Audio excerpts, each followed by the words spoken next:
bagi kita yang terampil di dalam perjanjian lama, yaitu Mazmur 23.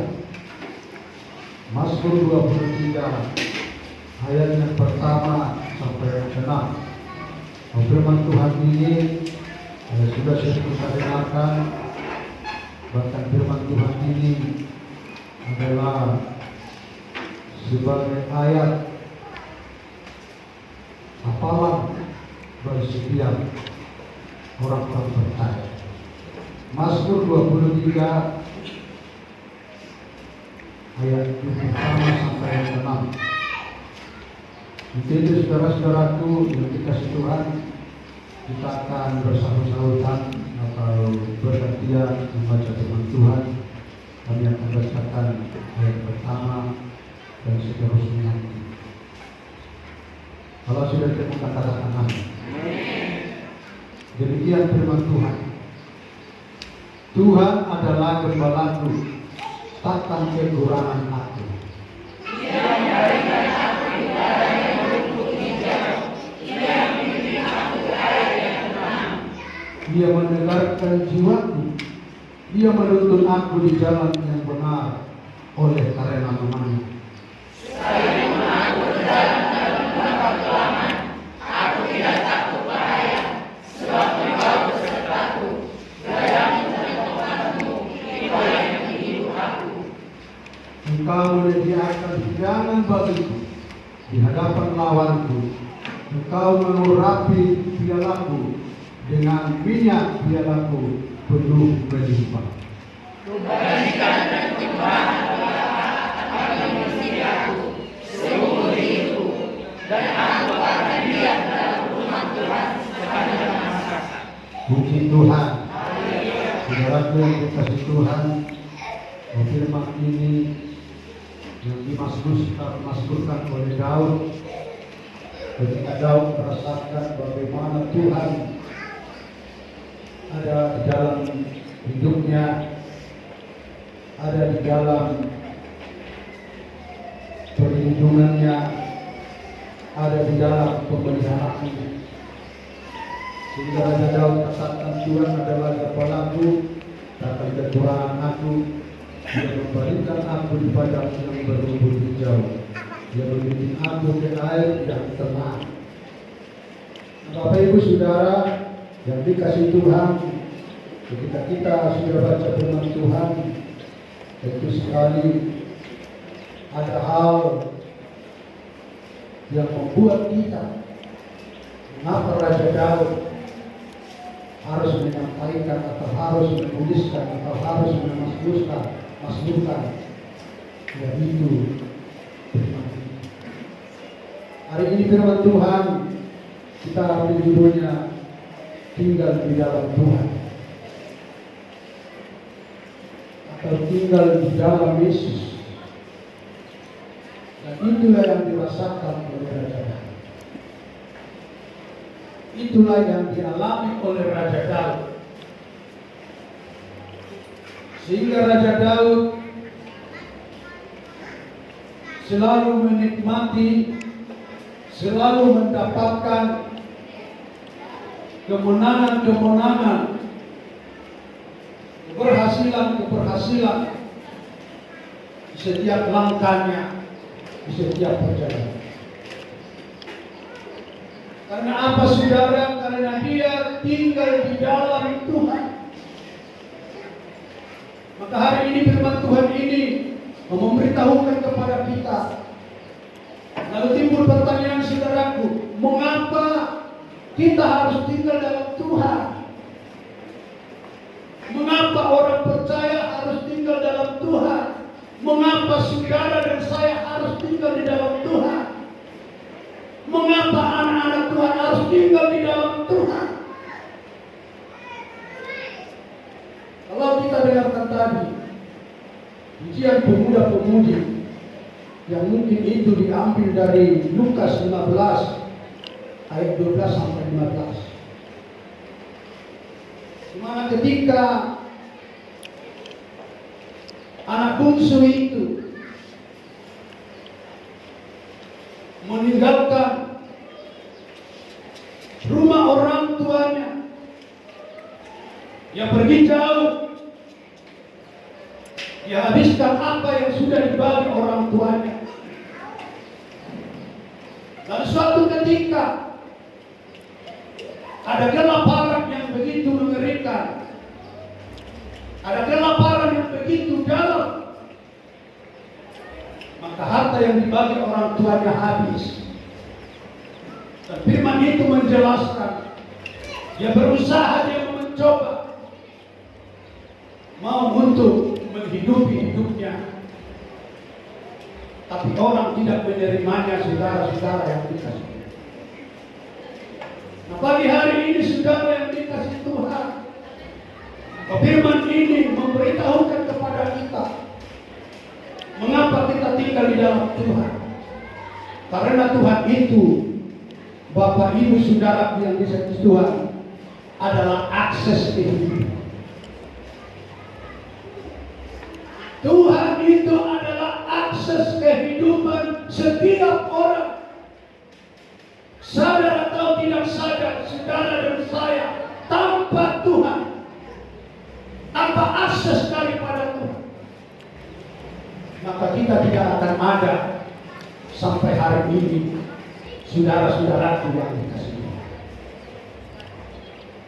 Bapak Ibu yang dikasihi oleh Tuhan, sehingga Tuhan pernah katakan, akulah pokok anggur yang hidup. Jadi Tuhan kita itu adalah pokok anggur. Dan dia bukan sembarang pokok anggur, tapi pokok anggur yang hidup. Anggur, kalau nggak salah saya, mungkin khotbah kita ini atau beberapa bulan yang lalu, adalah raja sebuah buah, adalah segala raja dari segala buah-buah. Jadi anggur itulah raja dari segala buah-buah. Apakah itu apel, apakah itu mangga, apakah itu sirsak, apakah itu semangka, dan yang lain. Bahwa anggur inilah adalah raja. Sehingga Yesus pernah berkata bahwa dia adalah anggur yang hidup, menunjukkan bahwa pribadi Yesus itu adalah seorang raja yang memiliki segala sesuatu yang dari dirinya kita dapatkan, saudara dapatkan, manusia dapatkan, adalah akses kehidupan yang dicurahkannya bagi setiap orang yang mau membuka hatinya datang kepada dia, saudara-saudaraku yang dikasihi. Nah, Bapak Ibu Saudara yang dikasihi Tuhan, bahwa Tuhan katakan tadi dalam firman ini, Ia memberikan aku di padang yang berumput hijau, Ia membimbing aku ke air yang tenang. Itu menggambarkan saudara yang dikasihi Tuhan, bahwa sesungguhnya Tuhan kita itulah sang pemilik segala sesuatu yang ada di langit dan ada yang di bumi, sebab Dialah sang pencipta. Maka itu saudaraku adalah otoritas Dia, milik Dia, kepunyaan Dia. Sering kita sadari saudara-saudaraku bahwa hanya Tuhanlah satu-satunya akses kehidupan itu, saudara yang dikasihi. Nah, Bapak Ibu, hari ini firman ini menyampaikan kepada kita supaya kita ada tinggal di dalam Tuhan itu, supaya saudara dan saya ada tinggal di dalam Yesus. Maka sering Tuhan katakan, ketika seseorang tidak tinggal di dalam Yesus itu, dia akan menjadi kering. Itu menunjukkan bahwa Yesus adalah akses daripada nutrisi yang memberikan saudara-saudaraku makanan.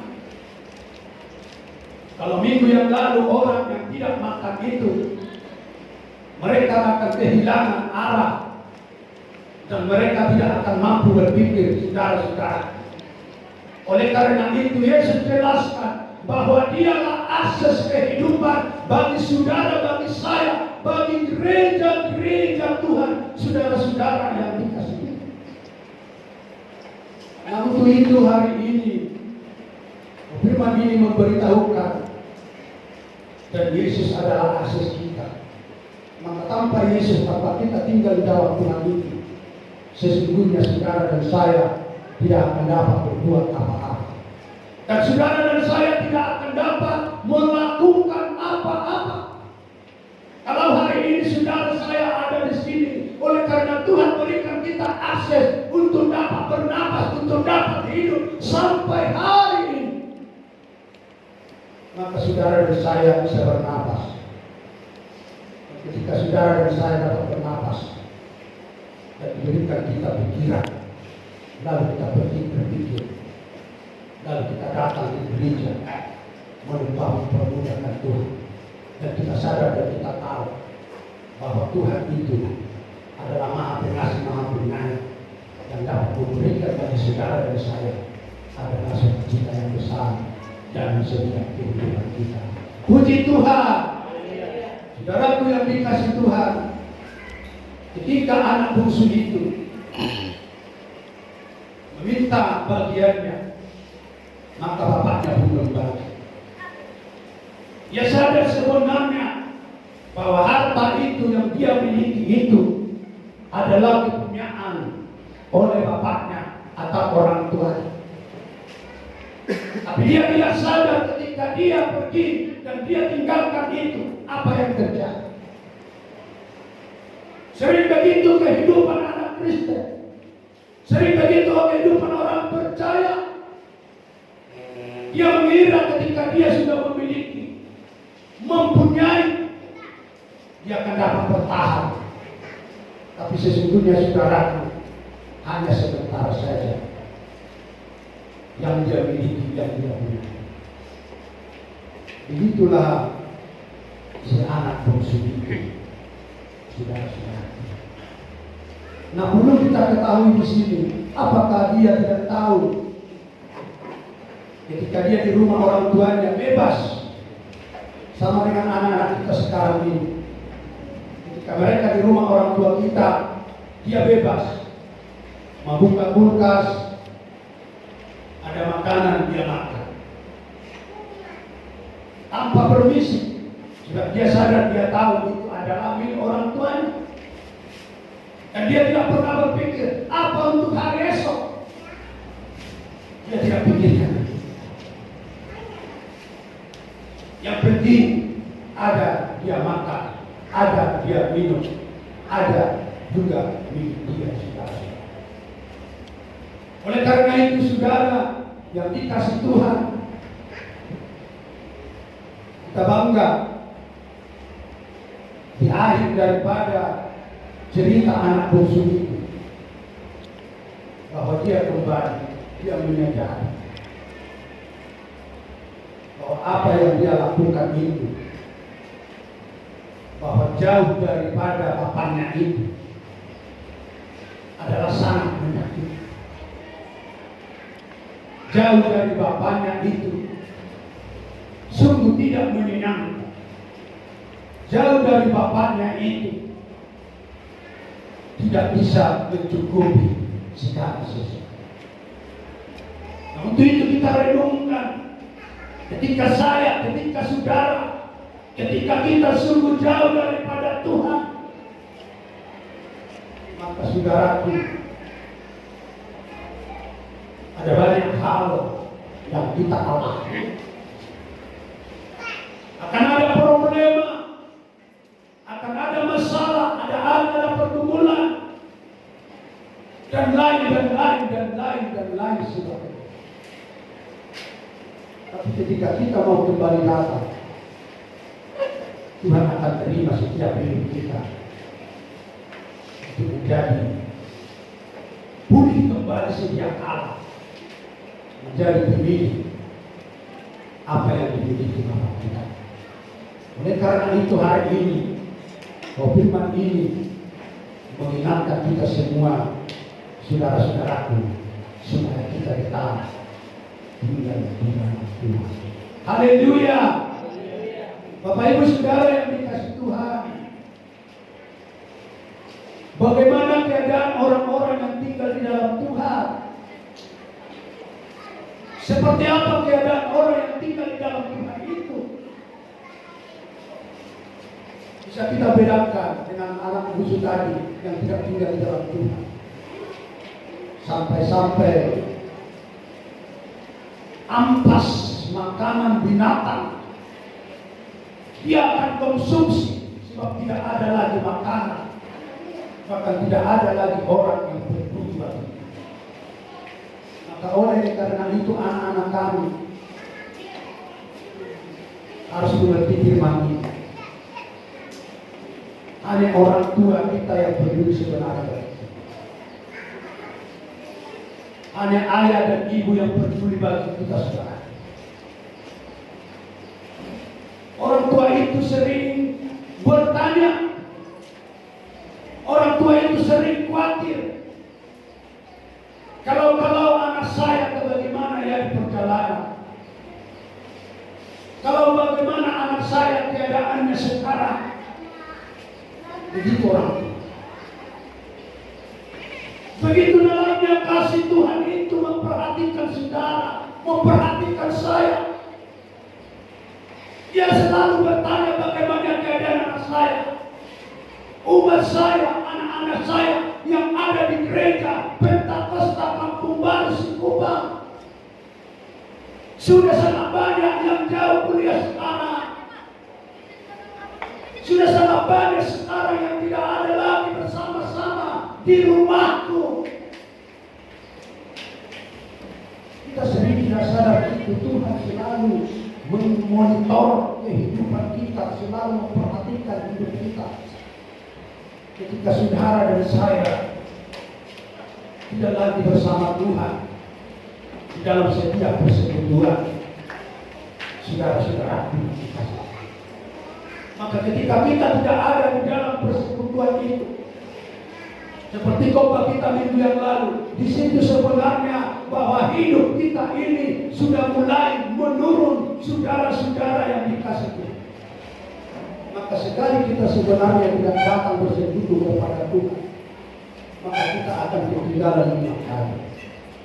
Misalnya, kalau kita sering membaca Quran, satu kali, dua kali terus kita baca. Maka ketika 5 kali kita tidak membacanya, lalu kita baca hari ini 5 kali kita tinggalkan, baru ada sana berita, oh terjadi gempa di sana, oh terjadi pembunuhan di sana, lalu tulis di situ, oh tanggal segini berita. Baru sekarang kita tahu. Menunjukkan saudaraku bahwa kita ada ketinggalan 5 kali.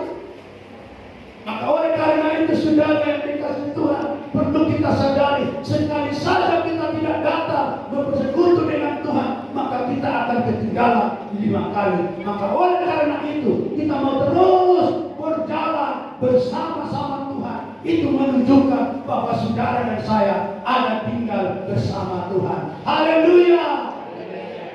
Maka berkat itu pun saudara akan tetap menimpa bagi setiap hidup kita. Tinggal kita buka berkas Tuhan. Apa yang disediakan dalam berkas ini. Dia tidak pernah larang. Dia tidak pernah halang-halang. Dia akan berkata, sesukamu anakku. Lalu kamu ada bersama aku. Semua itu milikmu. Semua itu kepunyaanmu. Tinggal nikmati saja. Kata Tuhan Yesus kepada saudara dan saya. Itulah enaknya, itulah bahagianya, itulah suka-suka citanya ketika seseorang itu ada tetap tinggal di dalam Yesus, tidak akan kekurangan seperti yang dikatakan firman Tuhan. Tidak akan pernah kekurangan, tapi berkecukupan terus menerus dari waktu ke waktu, dari sehari ke sehari, dari minggu, bulan, bahkan tahun, saudara-saudara Tuhan. Oleh karena itu tinggallah di dalam Tuhan, supaya saudara tetap ada berkecukupan diberikan oleh Tuhan. Haleluya. Lalu saudara, dan kita bertanya, oh Pak Pendeta, saya sering kekurangan, keluarga saya sering kekurangan. Itu saya tidak bisa jawab. Mungkin kita jawab masing-masing. Jawabannya mungkin kita tidak bersama Tuhan. Kita tidak bersama Yesus. Kita coba seperti anak bungsu tadi. Kita kira kita bisa hidup tanpa Yesus. Kita bisa hidup tanpa penyertaan Yesus. Kita kira kita bisa hidup tanpa bersama-sama Tuhan. Tapi realitanya, tanpa kita bersama Tuhan, kita tidak bisa hidup sendirian. Sebab hidup kita ini adalah sudah diberikan Tuhan menjadi anak kebenaran saudara-saudara. Oleh karena itu hari ini, firman ini mengajari kepada kita bagaimana keadaan orang-orang yang tinggal di dalam Tuhan. Yang pertama saudara, mereka tidak akan khawatir. Haleluya. Orang yang tinggal di dalam Yesus, orang yang bersama-sama Yesus, mereka itu tidak akan khawatir. Mereka tidak akan khawatir. Walaupun mereka melihat orang-orang dunia ini gemuk-gemuk, berkecukupan, hidupnya lebih tinggi daripada kehidupan saudara dan saya. Tetapi ketika kita tetap tinggal di dalam Tuhan, maka kita tidak akan khawatir. Kenapa saudara? Sebab kita percaya hidup kita ini ada dijaga, ada dipelihara, ada dituntun oleh Tuhan. Maka oleh karena itu kita belajar berpikir dan belajar mengetahui apa yang ada kita miliki, kita punya. Maka itu yang terbaik Tuhan berikan bagi kita. Dan kita percaya itu adalah rencana Tuhan yang terindah dalam setiap kehidupan kita. Haleluya. Artinya Bapak Ibu Saudara yang dikasih Tuhan, bahwa kita tidak memaksakan pikiran kita, keinginan kita di dalam setiap hidup kita ini. Tidak bisa. Tidak bisa saudara.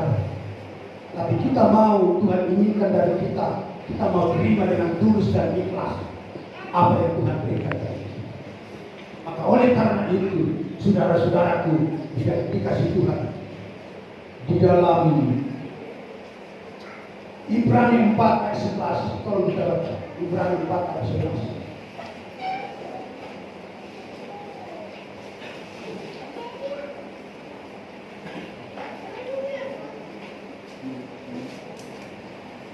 Ibrani 4 ayat 11. Karena itu baiklah kita berusaha untuk masuk ke dalam perhentian itu, supaya jangan seorang pun jatuh karena mengikuti contoh ketidaksetiaan juga. Firman Tuhan katakan di sini, karena itu baiklah kita berusaha. Jadi kita harus berusaha untuk tetap tinggal di dalam Yesus, tinggal di dalam Tuhan. Yang artinya saudara-saudara yang dikasihi oleh Tuhan hari ini, lakukanlah segera segala sesuatu yang berkenan kepada Tuhan. Itulah sesediaan kita. Sehingga firman Tuhan katakan tadi dalam ayat 11 ini, saudaraku, supaya jangan seorang pun jatuh karena mengikuti contoh ketidaksetiaan itu juga. Jadi konsekuensinya sebenarnya Bapak Ibu Saudara yang dikasih Tuhan, ketika kita tidak tinggal di dalam Tuhan, maka kita digambarkan yang tidak setia. Maka ketika kita tidak setia, saudara-saudaraku yang dikasih oleh Tuhan, firman Tuhan ini mengatakan akan jatuh. Bisa akan jatuh. Maka tak heran orang berkata ketika mengalami kesusahan, penderitaan, silih berkati, lalu mereka itu mencoba menyalahkan Tuhan, menyalahkan Yesus. Bagaimana Tuhan itu tidak peduli bagi saya, perhatikan saya. Tapi sebenarnya saudara Tuhan itu tetap peduli bagi kita.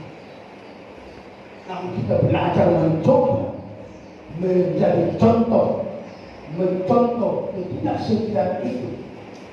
Dan itu yang mengakibatkan saudara dan saya bisa jatuh di dalam pencobaan itu. Maka supaya kita tidak jatuh di dalam pencobaan itu, saudara yang dikasih Tuhan, mari kita tetap bersama Tuhan, bersama Yesus di dalam surga Tuhan. Maka ketika kita ada bersama Tuhan, maka firman Tuhan ini katakan bahwa kita tidak akan khawatir dalam hal apapun dalam setiap kehidupan kita, saudara-saudaraku yang dikasih Tuhan. Maka dikatakan dalam Matius 6 ayat 31 sampai 32 ini demikian dikatakan. Sebab itu janganlah kamu khawatir dan berkata, apakah yang akan kami makan? Apakah yang akan kami minum? Apakah yang akan kami pakai? Semua itu dicari bangsa-bangsa yang tidak mengenal Allah. Akan tetapi Bapamu yang di surga tahu bahwa kamu memerlukan semuanya. Perhatikan, Bapamu yang di surga tahu semuanya bahwa kamu memerlukan itu. Artinya Bapak Ibu Saudara yang dikasih Tuhan, bahwa Tuhan itu sebenarnya tahu apa yang saudara, apa yang saya, apa yang kita perlukan. Pakaian, makanan, rumah, keperluan sehari untuk anak sekolah, lain dan lain sebagainya. Sebenarnya Tuhan tahu dan Tuhan mengerti. Tapi kenapa sering kita tidak mendapatkan ini? Pertanyaan yang mungkin kita pakai ukurannya adalah keinginan kita. Tidak kita mencoba bahwa semuanya itu adalah keinginan Tuhan. Maka ketika kita mencoba keinginan kita, maka kita akan menjadi khawatir, menjadi bimbang, menjadi ragu, menjadi takut di tengah-tengah perjalanan ini. Sering kita takut, saudaraku. Ada menakutkan dari anak-anak. Nah ini saudara-saudara yang dikasih oleh Tuhan. Mari kita serahkan kepada Tuhan, supaya Tuhan yang memimpin setiap kehidupan kita.